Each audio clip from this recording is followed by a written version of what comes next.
Friday night's game against Billings Central didn't go according to plan for Miles City, but quarterback Carson and wide receiver Jayden Venable have etched themselves in the Class A record books. Prior to Friday's game, Hunter had tossed 70 career touchdowns, which is tied with Dylan's Zach McCray for 5th all-time in Class A. He's also climbing up the top 10 in career passing yards. Venable, too, has joined some exclusive company in his senior season. Venable became the first Class A player since Billings Central's Doug Reed to record consecutive 200-yard receiving games, which he did in 1995. He's also jumped in the top 10 in career receiving yards and is Miles City's all-time receiving leader. I'm going to cherish every moment I had with him, that's for sure, and I'll look back and I won't regret the 4 years that I've had, that's for sure. Right now, it hasn't really set in yet. I'm sure maybe in the future we'll look back and on paper it'll stand out. But right now we're just chasing our goals, and goals don't change from year to year. It's to be at the top, stay at the top, and get better. So if we can continue building on that success, I'm sure we'll look back. But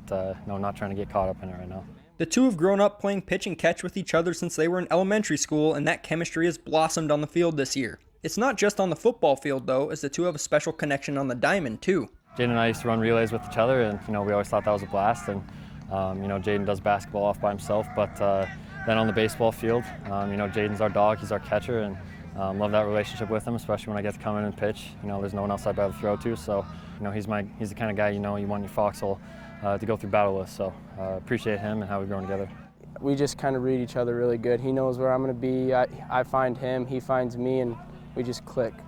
Just like in baseball, he throws the ball to me and I catch it. Anywhere he puts it, I'm just going to try to do my best and go catch it. And both sports, he puts that ball perfect every time.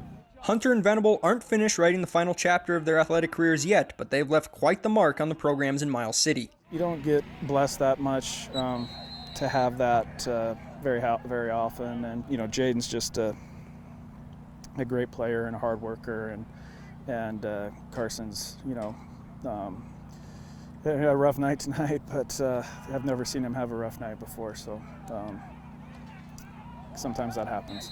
This year with COVID restrictions and everything, we're not able to practice at the same time as our Froshmore kids in high school with us, but we're still getting plenty of fans of the games, younger kids, flag football, little guy, you name it. So still having an impact, even though, with this year and the way it's played out, it could set us back. I believe we're still doing a great job at, setting an example and, inspiring future Cowboys. So.